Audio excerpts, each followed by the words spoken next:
Hello students, সামনে তোমাদের third summative evolution. তাই ক্লাস 2 এর সংযোগ স্থাপনের সক্ষমতার একটা প্রশ্ন নিয়ে হাজির হয়েছি। চলো কোশ্চেনটা প্রথমে দেখে নেব। দেখো, একের দাগের বাম দিকের সহিত ডান দিকের দাগ টেনে মেলাই একটা করে দেওয়া আছে। এরপর দেখো, দুয়ের দাগের সঠিক উত্তরের নিচে দাগ দিতে বলেছে। এরপর তিনের দাগের দেখো একটা স্তম্ভ মেলানো দিয়েছে, দেখতেই পাচ্ছ একটা করে দেওয়া আছে। এরপর চারের দাগ দেখো, শূন্যস্থানে যথাযথ শব্দ বসাও। এখানে যে শব্দঝুড়িতে শব্দ আছে সেগুলো নিয়ে সঠিকভাবে বসাতে হবে। এরপর পাঁচের দাগ দেখো কি দিয়েছে, কোন ফুলের কী রং সেটা মেলাতে বলেছে। এর পরের পেজটা দেখে নেব। দেখো, ছয়ের দাগে let's see and right it is a clock লিখতে হবে।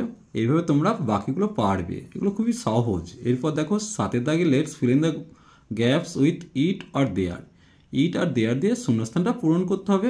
এরপর আটের দাগে let's match a column with B column. এরপর নয়ের দাগে দেখো, ঘড়ি দেখিও সময় মিল করি। দেখতেই পাচ্ছ, এই রইল কোশ্চেন। আশা করছি এটা তোমাদের কাজে লাগবে। ভিডিওটি ভালো লাগলে অবশ্যই লাইক ও শেয়ার করে দিও।